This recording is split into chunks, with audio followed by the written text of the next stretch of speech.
Sparks Telugu viewers, ఈరోజు మనం బలభద్రాపురాన్ని భయపెడుతున్న మహమ్మారి గురించి తెలుసుకుందాం. అసలు బలభద్రాపురం ఎక్కడుంది, అక్కడ ఏం జరుగుతోంది అని తెలుసుకోవాలంటే ఈ వీడియోని పూర్తిగా చూడండి. అది ప్రకృతి సౌందర్యానికి నెలవైన ఆంధ్రప్రదేశ్లోని తూర్పు గోదావరి జిల్లాలోని అనపర్తి నియోజకవర్గంలో చుట్టూ పచ్చని పొలాల మధ్యలో 10,000 మంది జనాభా కలిగిన బలభద్రాపుర గ్రామం. గడిచిన 2 ఏళ్ల నుంచి ఆ గ్రామాన్ని క్యాన్సర్ మహమ్మారి భయపెడుతుంది. ఆ గ్రామంలో ఏ వీధికి వెళ్ళినా క్యాన్సర్ బాధితులు కనిపిస్తారు. కొన్ని ఇళ్లలో 1 కంటే ఎక్కువ మందే ఉన్నారు. ఈ విషయం అనపర్తి ఎమ్మెల్యే రామకృష్ణారెడ్డి గారు అసెంబ్లీలో మాట్లాడటంతో ఈ విషయం రాష్ట్రంలో చర్చకు దారితీసింది. అది కూడా bone marrow cancer, brain, mouth, breast, stomach ఇలా రకరకాల క్యాన్సర్ బారిన పడుతున్నారు. మామూలుగా జనాభా కలిగిన ప్రాంతాల్లో 100%లో 1% అంటే 100కి 10 మందికి వచ్చే ఛాన్స్ ఉంటుంది. కానీ బలభద్రాపురంలో అది 2% దాటింది.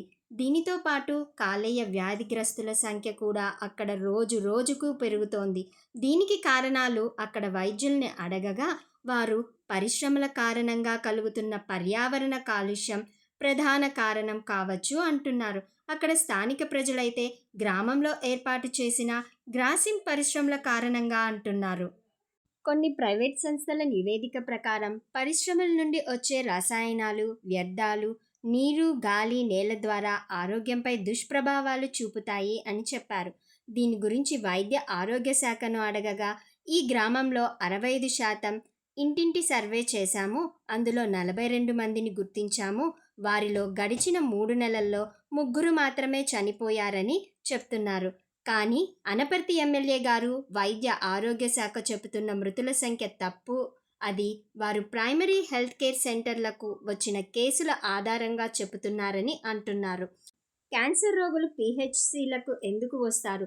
గత ఏడాది కాలంలో ఆ గ్రామంలో క్యాన్సర్తో చనిపోయిన సుమారు 15 మంది కుటుంబాలను తాను పరామర్శించానని చెప్పారు.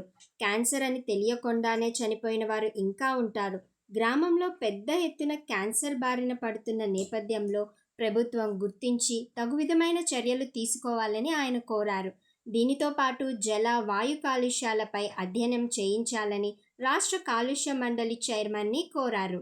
ఈ సమస్యపైన గవర్నమెంట్ త్వరగా స్పందించి తగు చర్యలు తీసుకోవాలని, అలాగే క్యాన్సర్ బారిన పడుతున్న వారి సంఖ్య క్రమక్రమంగా తగ్గాలని మన ఛానల్ తరపున కోరుతున్నాను. ఇలాంటి మరెన్నో విషయాలు తెలుసుకోవాలంటే మన వీడియోలు అన్నీ చూసి సబ్స్క్రైబ్ చేయండి, షేర్ చేసి లైక్ చేయండి.